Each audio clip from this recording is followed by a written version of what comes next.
está Abraham, ¿verdad? El padre de la fe. Él no puede tener hijos porque su esposa es estéril.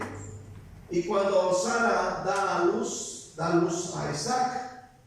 Y cuando Isaac crece, la Biblia te lleva a Génesis 22, donde dice que Dios le pidió a Abraham que le ofreciera a su hijo el sacrificio. Y la Biblia dice que Abraham no rehusó ofrecer a su hijo. Él lo llevó hasta el monte Moriah para ofrecerlo a Dios el sacrificio. Escucha esta noche, Él está dando lo que más ama. Dice que Él no se negó en llevarlo. Incluso hizo el altar, y sabemos lo que dice Génesis 22, que lo colocó sobre el altar y ya iba a levantar el cuchillo para degollarlo, pero escuchó una voz del cielo que le dijo que no lo hiciera. Escuche este día, él ofreció, amén, una ofrenda generosa. Estuvo dispuesto a dar lo que más ama, lo que le dolía. Es algo muy poderoso. Si nosotros hablamos de ofrenda a Abraham, nos rebasa, porque él no solamente ofreció unos cuantos pesos o dólares, pero él está ofreciendo lo que más ama a su hijo. Esta noche necesitamos entender que hay veces en que Dios nos pide que demos más allá de lo que estamos acostumbrados a dar. A ver, la costumbre de nosotros es dar un quetzal, 2, 3, algo que no nos duele, incluso algo que no nos afecta en la economía.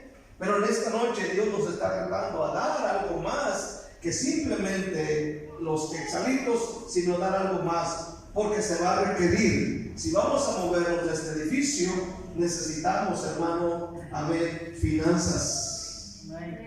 Amén, porque usted sabe que al irnos, amén, van a pedir el entre y luego el depósito. Aparte, pagar el abogado o el notario público que hace el contrato para todo esto. Entonces vamos a necesitar, amén, finanzas, y tenemos que estar preparados para poder hacerlo ya. Y necesitamos, hermano, movernos en este día. Necesitamos hacer algo. Dios nos quiere ayudar, pero necesitamos un lugar ya más grande. Es urgente. Si Dios nos va a dar avivamiento, ¿cómo nos lo va a dar si no hay un espacio suficiente? Necesitamos hacerlo este día. Un lugar que realmente, amén, esté adecuado, con baños, con cuartitos para los niños, escuelita, etc. Necesitamos orar y poner nuestra parte para que esto se lleve a cabo. Amén. Estamos prepararnos, amén, para poder ya irnos, hermano. Esto ya es urgente. Es urgente. ¿Cuántos me entienden esto? Yo quiero que se pongan mis zapatos. No es cualquier cosa, amén. No es cualquier cosa.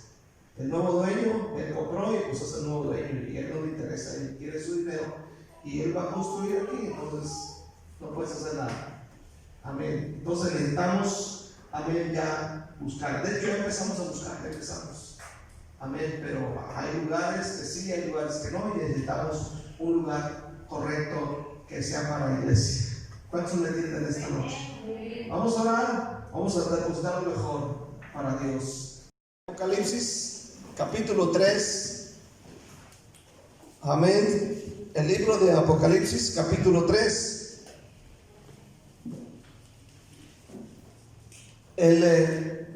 Hace unos días, el domingo pasado, tomé este mismo texto para predicar el tema del domingo en la mañana. Fue arrepintiéndonos de la tibieza espiritual.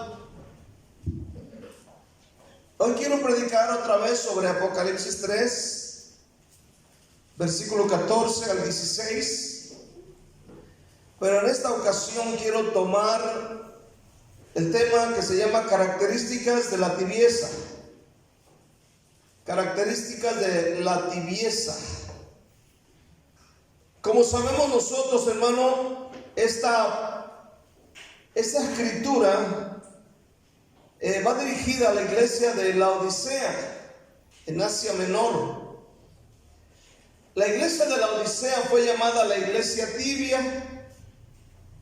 y el Señor dijo que por ser tibios los vomitaría de su boca. Entonces esto nos permite reconocer que la tibieza espiritual es algo que a Dios no le agrada. Es algo que Dios rechaza. Es algo que Dios detesta. La tibieza espiritual le causa náuseas y vómito al Señor. Esa tibieza espiritual que había en la iglesia de la Odisea también se manifiesta en la vida de muchos cristianos que viven sus vidas sin compromiso, sin amor, viven sus vidas sin pasión por Dios y su palabra, viven sin entrega, amén, a Dios, a su palabra. Es decir, como dijo o decía el pastor Pedro Bañuelos, ahí se la llevan como el pandero. Así.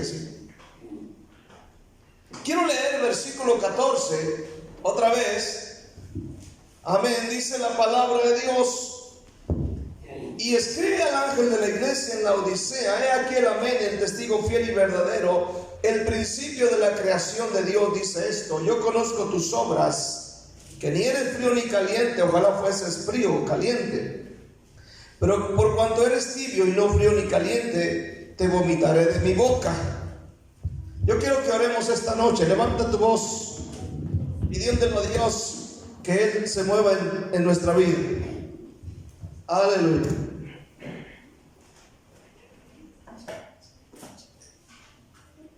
Vamos a orar. Señor, te damos gracias en este momento por tu palabra. Señor, te pido, Señor, que te muevas con poder, Dios, en este lugar, trayendo revelación una vez más a nuestra vida, Señor, en esta noche. Estoy orando, Señor, pidiéndote la gracia y el favor, la unción sobre mi cabeza, Dios, sobre mis labios.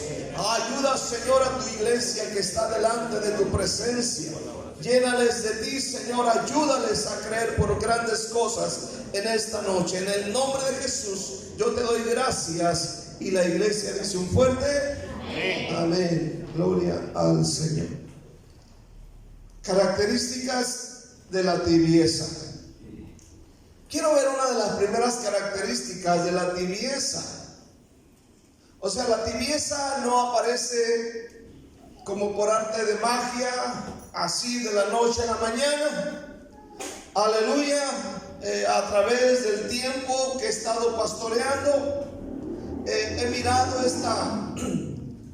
estas cosas de tibieza en muchas personas, que no aparece así de la noche a la mañana. Es como un proceso.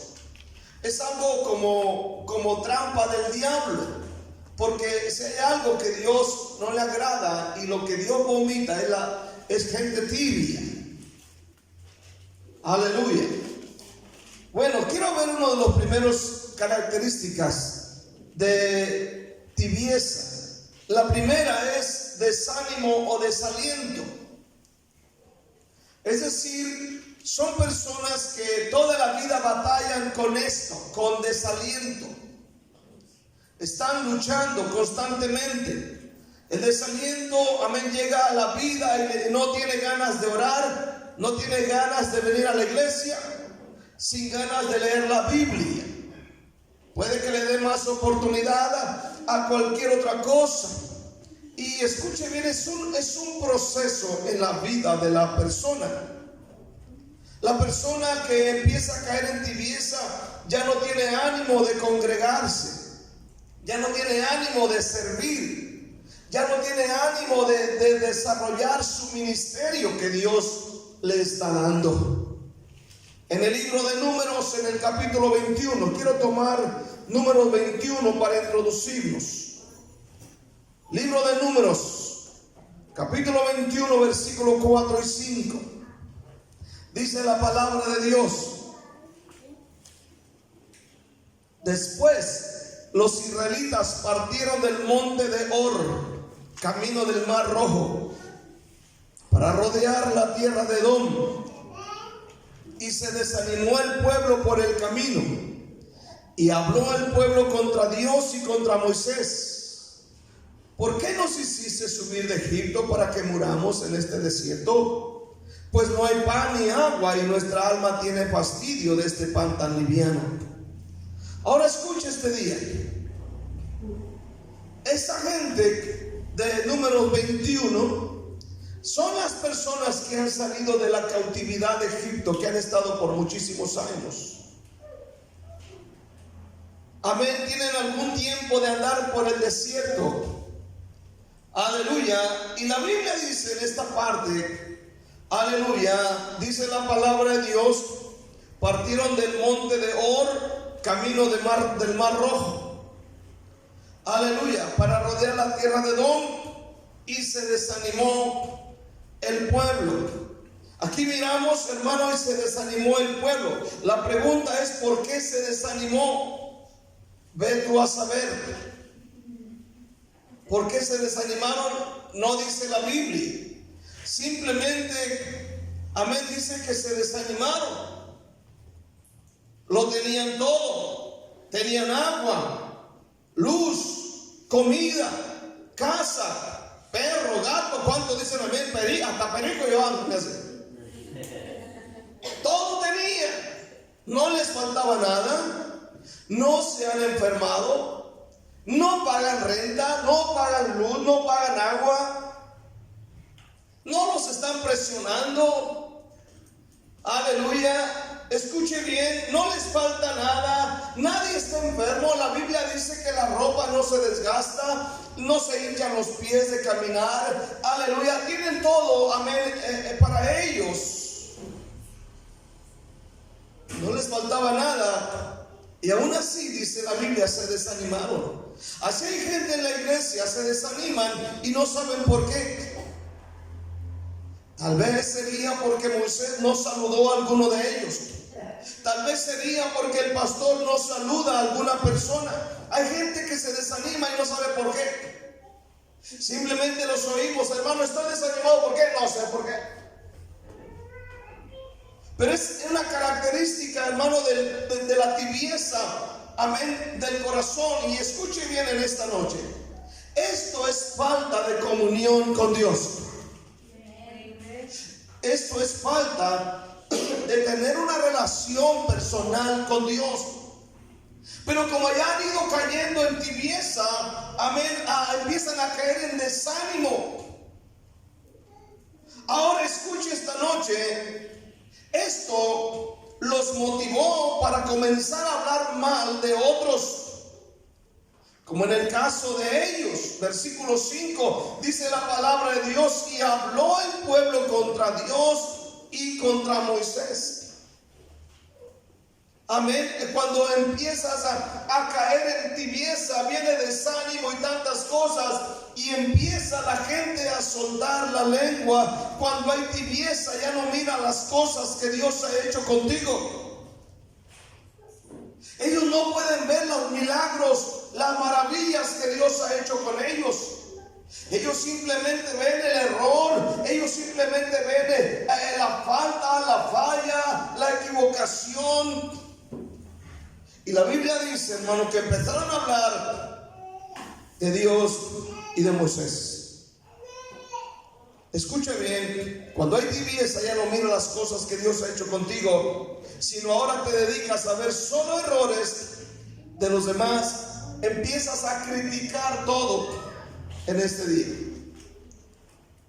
Aleluya. La Biblia dice, y habló el pueblo contra Dios. Es decir, en este caso, ni Dios escapó a las palabras de esta gente. Escucha bien, es algo muy normal mirar cuando alguien está tibio en su corazón.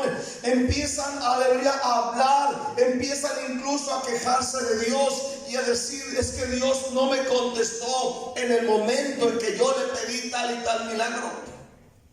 Dios no se movió en mi casa, Dios no me dio trabajo, Dios no me dio el empleo, Dios no me dio el negocio, Dios no restauró mi hogar, Dios no me escuchó para con mi hijo que estaba en este problema, y empiezan a hablar contra Dios.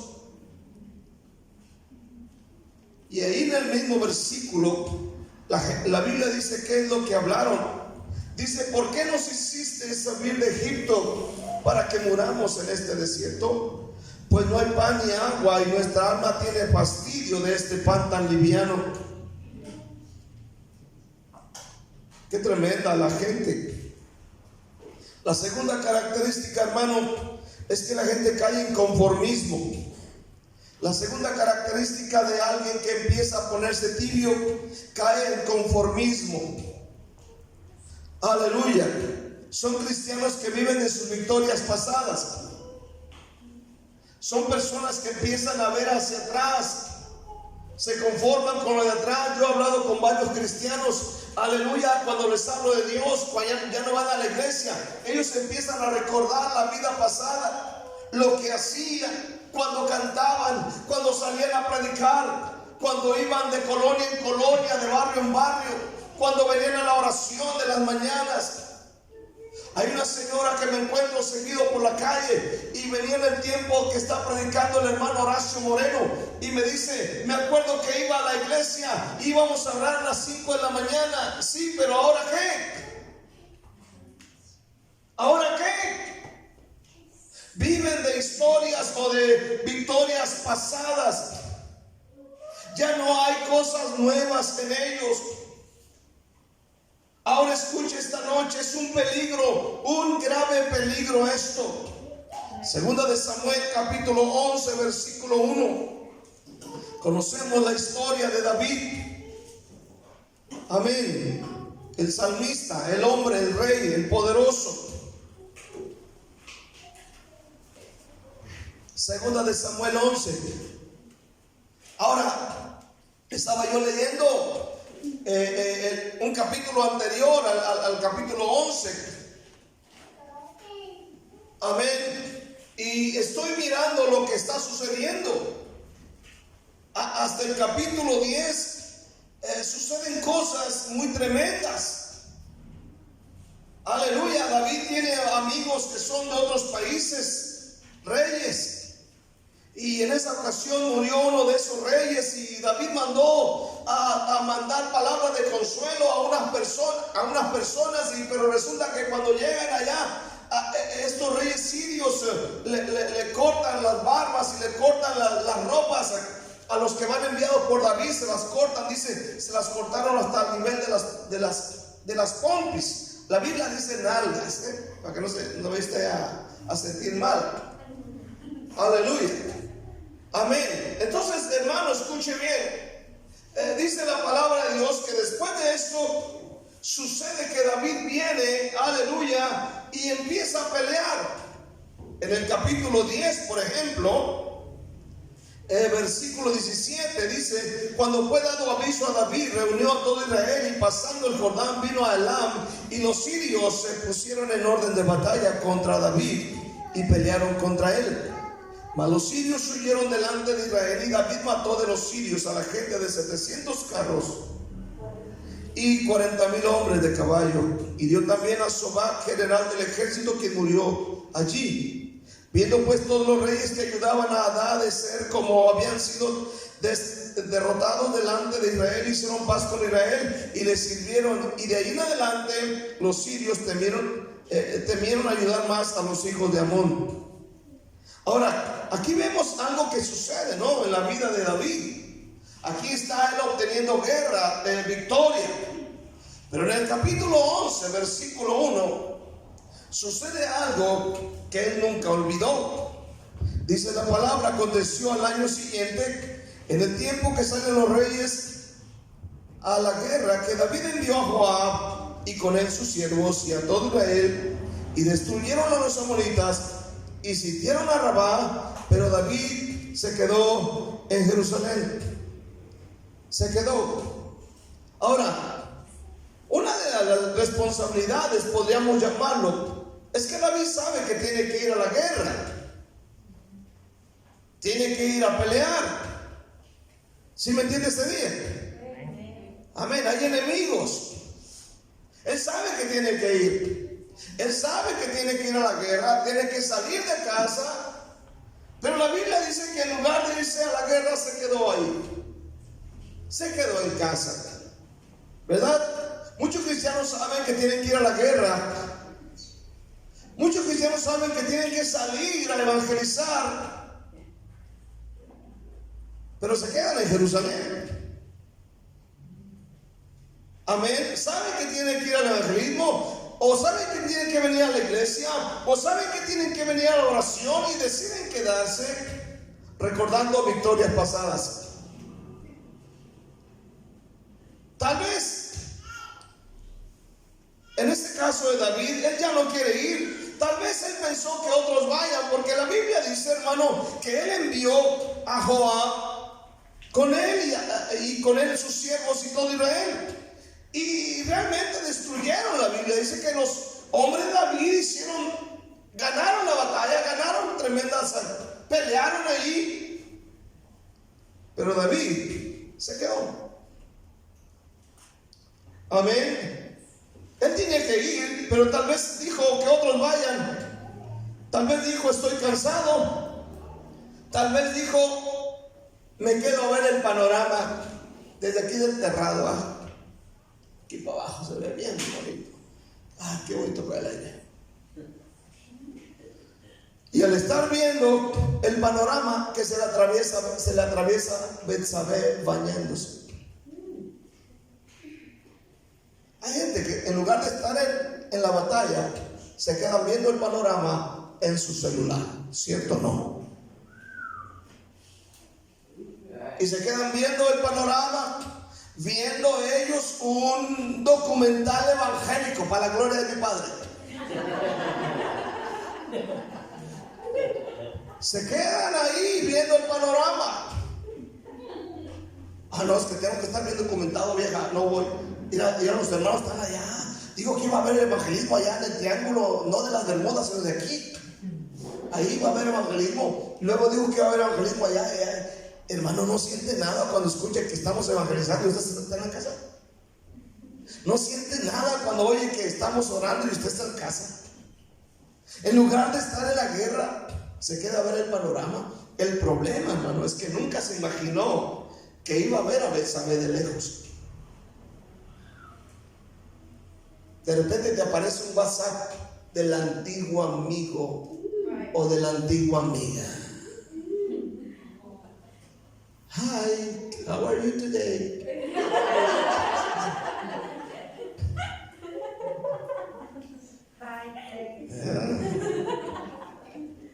Oh, no, Mr. Brian.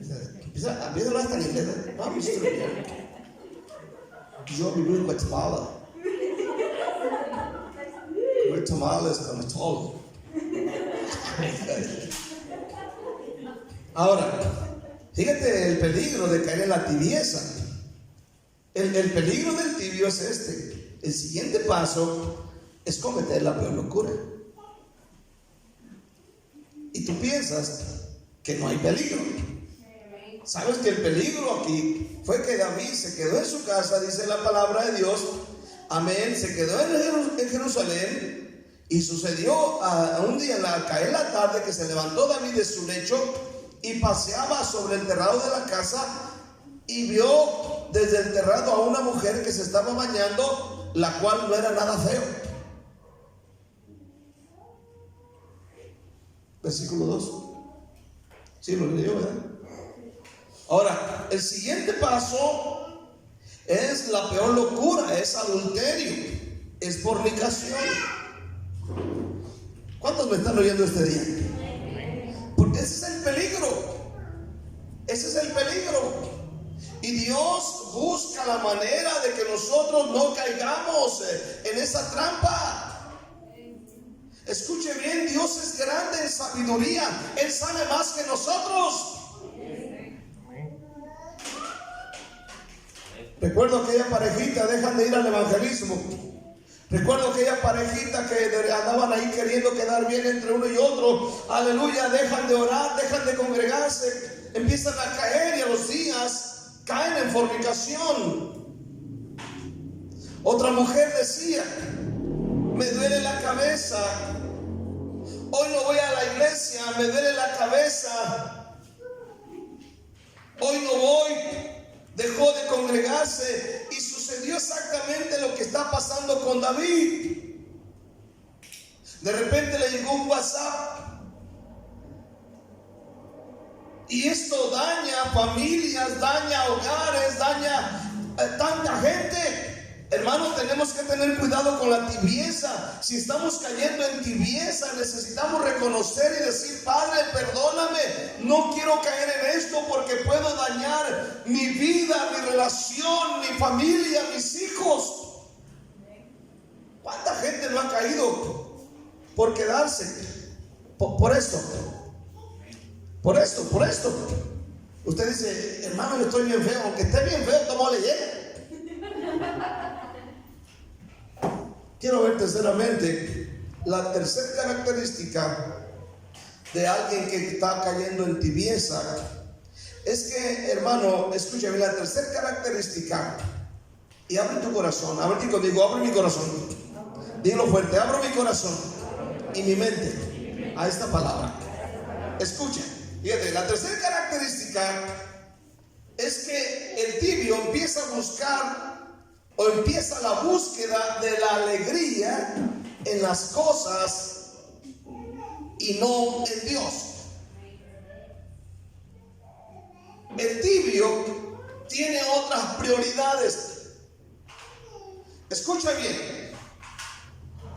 Dice la Biblia que el cristiano busca primeramente ¿qué? Busca ¿qué? Primero el reino de Dios y su justicia. El cristiano real tiene prioridades bien definidas. Y dice: de aquí no me mueves. Esta es mi prioridad y de aquí no me muevo.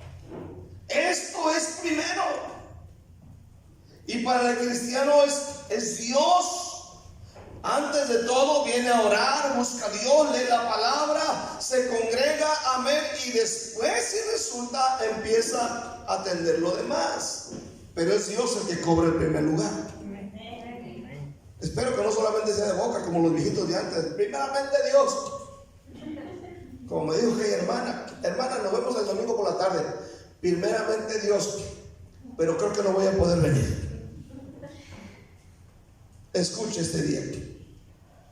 El tibio tiene prioridades equivocadas o tiene otras prioridades. Por ejemplo, su satisfacción personal. Tengo que ser primero yo, mi satisfacción. Segundo, amén, el tibio, amén, empieza, escucha bien, a tener otras prioridades como diversiones, viajes, paseos, reuniones familiares, descansos, fiestas. Aleluya, amén. Sus prioridades no es Dios. Empieza él a buscar la alegría en otras cosas, en cosas que no es Dios. Escucha bien.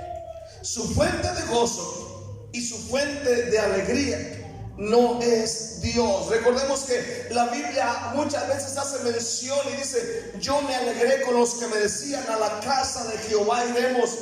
Muchas veces leemos en la palabra de Dios que Dios es nuestro gozo. ¿Cuántos dicen amén en este día?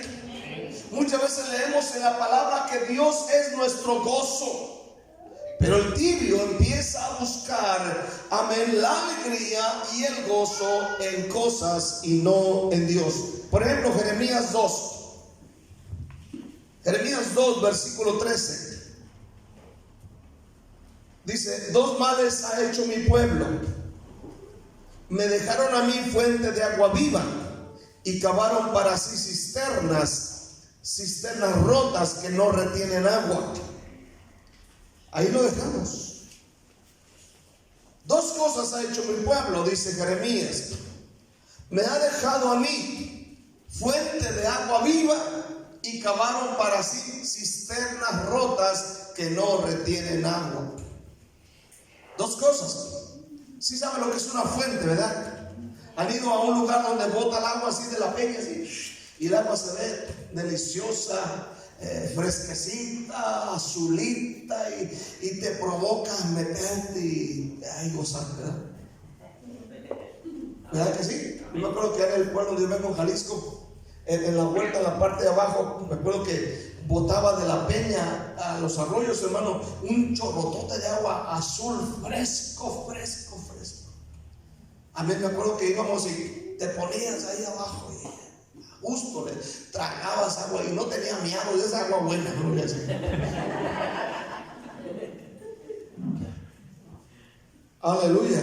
Ahora dice que Israel hizo dos cosas: dejaron a Dios fuente de agua viva y cavaron para sí cisternas. Te voy a explicar esto y aquí vamos a terminar. Israel tiene tres fuentes de agua para tener agua. La primera es el agua fresca, corriente, como la que fluye de un manantial. Esa es la primera fuente, amén, de agua que ellos tienen. Número dos, los pozos. Tú sabes que la gente cava pozos, ¿verdad? Cava pozos porque abajo hay corrientes de agua. Y la tercera es, aleluya, el agua de lluvia que se recogía en cisternas. Estas cisternas se dice que las cavaban sobre las rocas, sobre las peñas de color blanco. Y haga de cuenta que es una cisterna porque las cavaban con un hoyo, un círculo pequeño, como un tinaco, vamos a decir, ¿si me entiendes este día? Y luego abajo la extendían, la hacían ancha. Aleluya. Estas cisternas las utilizaban para captar agua de las lluvias. Ahora la Biblia está diciendo que esta gente dejaron a Dios fuente de agua viva y cavaron para sí cisternas, y aparte dice cisternas rotas que no retienen agua. Amén. Si usted recuerda, a Jeremías lo echaron a una cisterna y la Biblia dice que las cisternas, Jeremías se hundió en el lodo. O sea que lo que hace Israel es que ahora han dejado a Dios la fuente de agua viva y ahora tienen cisternas rotas, llenas de lodo, llenas de insectos. En otras palabras, buscaron la satisfacción en cosas que no son de Dios. Es lo que hizo Israel. Aleluya. La fuente de agua viva por cisternas mal hechas que ni siquiera retienen agua, cisternas apestosas llenas de insectos. Así es el tibio, ha dejado a Dios fuente de agua viva. La persona que anda tibia ya no se goza en Dios, ahora busca cosas para poder tener un poco de alegría. Aleluya. Escucha bien. Han dejado a Dios, han dejado la iglesia, han dejado el ministerio, dejan su comunión con Dios. Han quedado, hermano, estas cosas han quedado relegadas en su vida y están enfocados en las cosas de este mundo.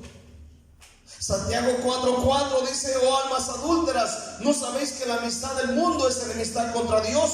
Y cualquiera que se hace amigo del mundo se constituye enemigo de Dios.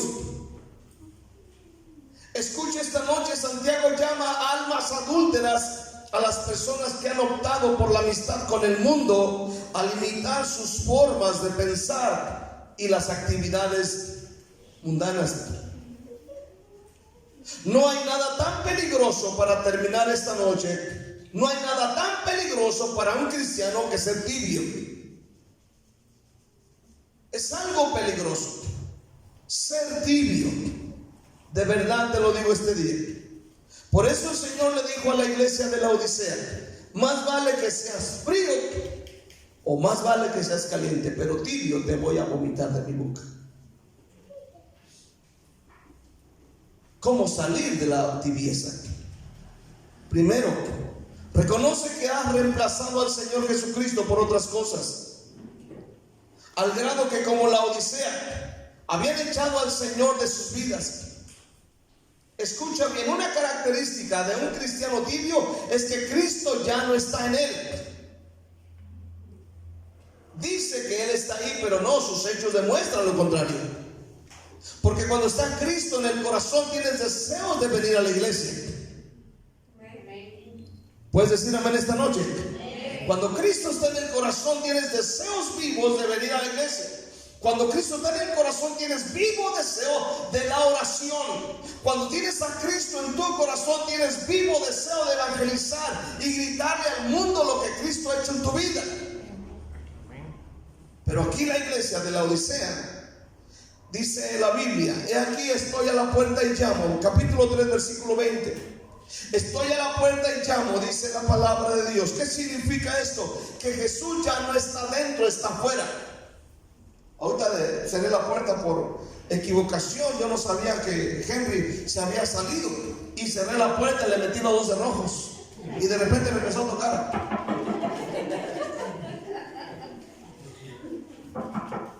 Si él no toca, yo no le abro. ¿Cuánto dicen amén este día? Pero él tocó porque sabe que el cerrojo está por dentro. Y el único que podía abrirla en ese momento era yo. Él, por muy inteligente que sea y técnico y no hay músico y no sé qué tanto, la eminencia de la NASA, no hubiera podido abrir la puerta. Yo tuve que abrirse. La Biblia dice que el único que puede abrir la puerta del corazón eres tú. Nadie más. No puede venir el presidente a abrirla por ti. Dice Jesús: estoy a la puerta. Significa que Jesús lo habían echado fuera de su vida. Un tibio ha corrido a Jesús de su vida. Ya no está ahí. Entonces, ¿qué necesita hacer? Tiene que restaurar esa relación. La iglesia tibia tenía cerrada la puerta. La iglesia tibia tiene la puerta cerrada. La puerta de su corazón la tiene cerrada. Habían dejado a Jesús fuera. Lo habían ignorado. No tenían tiempo para Él. Si queremos salir de la tibieza, tenemos que abrir la puerta de nuestra vida al Señor y volver nuestra comunión con Él. Esta noche, amén, necesitamos cambiar nuestra vida. Para el tibio, el Señor ya no está allí. Necesita esta noche volver una vez más a Dios, porque la Biblia dice que hay un castigo severo. Y Dios dice: yo vomitaré de mi boca a la gente tibia. Hay algo que Dios no tolera: gente tibia. Amén. El profeta Amós le dijo a Israel: ustedes son una torta no volteada. Significa una parte cruda y otra parte cocida. Andaban entre azul y buenas noches. Y Dios dijo: eso no me agrada. O son de allá o son de acá. Dios quiere entrar al corazón. ¿Cuántos dicen amén? Dios vendrá por una iglesia ferviente. ¿Cuántos dicen amén este día? Una iglesia ferviente. Yo creo que Cristo viene. Así que si tú estás esperando a Cristo, abre tu corazón, recíbelo y dile: Señor, yo te necesito esta noche. Dale un aplauso fuerte a Dios. Aleluya, dale un aplauso fuerte a Dios. Aleluya, gracias. Gracias, Cristo Jesús. Gracias, Señor.